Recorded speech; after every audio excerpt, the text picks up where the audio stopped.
নমস্কার, আশা করি সবাই ভালো আছো। তো আজকে আবার জিকে ক্লাস শুরু করছি। আজকেও মোটামুটি 15টাই কোশ্চেন আছে, তো টাইপ করতে পারিনি। তো চলো আজকেও ভূগোল থেকেই নিয়েছি।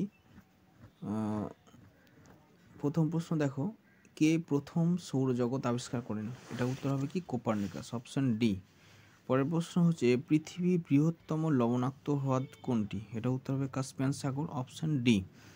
নিচের কোন অভয়ারণ্য হাতির জন্য বিখ্যাত? এটা হচ্ছে কি পেরিয়ার। আচ্ছা, পেরিয়ার কোন রাজ্যে অবস্থিত? একটু জানা থাকলে একটু কমেন্ট করে দিও, ঠিক আছে। এই প্রশ্নগুলো কিন্তু খুবই ইম্পর্ট্যান্ট। বিগত বছরে কিন্তু রেল বলো বা WBPSCর পরীক্ষাগুলোতে কিন্তু এসেছে, ঠিক আছে। তো সেই জন্য কিন্তু খুবই ইম্পর্ট্যান্ট, এগুলো ভালো করে করতে হবে, হ্যাঁ। আর চ্যানেলটা একটু সাবস্ক্রাইব করে দিও, আর নতুন বন্ধুদের কাছে একটু শেয়ার করে দিও, ঠিক আছে, যাতে করে তারাও এই ভিডিওগুলো দেখতে পায়। চলো পরের প্রশ্ন দেখো, ব্যাডল্যান্ড ভূপ্রকৃতি কোন অঞ্চলের বৈশিষ্ট্য? ব্যাডল্যান্ড হচ্ছে কোথায়? চম্বল উপত্যকায়, অপশান সিতে আছে দেখো, তাহলে অপশান সি হয়ে গেল। পরের প্রশ্ন, নর্মদা ও তাপ্তি নদীর মাঝে কোন পর্বত অবস্থিত?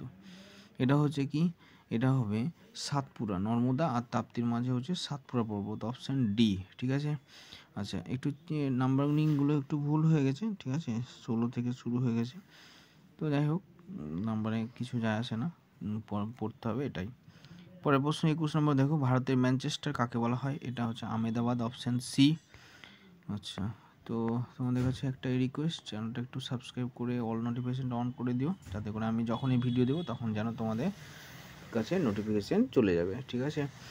আর নতুন বন্ধুদের কাছে একটু শেয়ার করে দিও, যাতে তারাও এই ভিডিওগুলো দেখতে পায়। পরের প্রশ্ন দেখো, সুতি বস্ত্র রপ্তানিতে ভারতের স্থান কি? ভারতীয় স্থান সুতি বস্ত্র রপ্তানিতে দ্বিতীয়, অপশান বি। আন্তর্জাতিক ভূমিকম্প সমীক্ষা কেন্দ্র অবস্থিত কোথায়? এটা হচ্ছে জাপানে। আর ভূমিকম্পের দেশ বলা হয় জাপানকে, এটাও মনে রেখে দেবে, ঠিক আছে। 24 নম্বর প্রশ্ন, ভারতের বৃহত্তম প্রতিবেশী দেশের নাম কি? এটা কি চীন। আচ্ছা, 24 হলো। 25 নম্বর প্রশ্ন, আরাবল্লী একটি পুরনো কি পর্বত? আরাবল্লী হচ্ছে একটি ভঙ্গিল পর্বত, তাহলে অপশান এ। পশ্চিমবঙ্গের সর্বাধিক তামাক উৎপাদন হয় কোন জেলায়? উত্তর হবে কি কোচবিহার, অপশান সি। পশ্চিমবঙ্গে কোন জেলার ওপর দিয়ে কর্কটক্রান্তি রেখা প্রবাহিত হয়েছে?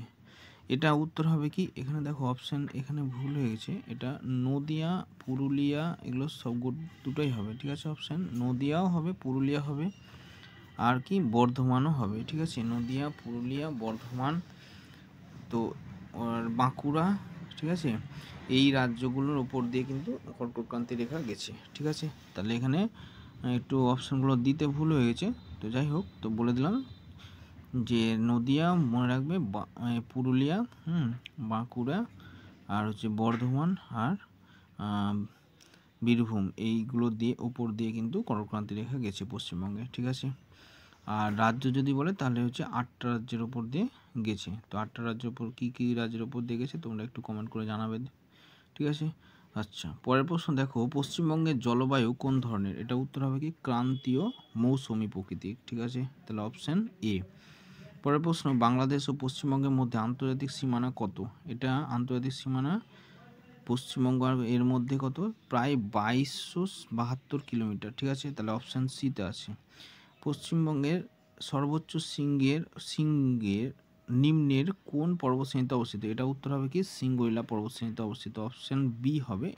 এটাও টাইপিং একটু ভুল হয়েছে, অপশান এটা বি হবে, ঠিক আছে। তো এই ছিল আজকের 15টা প্রশ্ন টাইপ করতে পেরেছিলাম, ওটাই বললাম। তো চ্যানেলটা একটু সাবস্ক্রাইব করে পাশে থেকো, আর এই ধরনের প্রশ্ন পেতে থাকবে তোমরা, আর ক্লাসগুলো সব ফলো করো, ঠিক আছে। আপকামিং যত এক্সাম আছে সেই এক্সামগুলোর জন্য খুবই ইম্পর্ট্যান্ট এই প্রশ্নগুলো। চলো আজকের মতো এখানেই ক্লাস সমাপ্ত হচ্ছি, টাটা।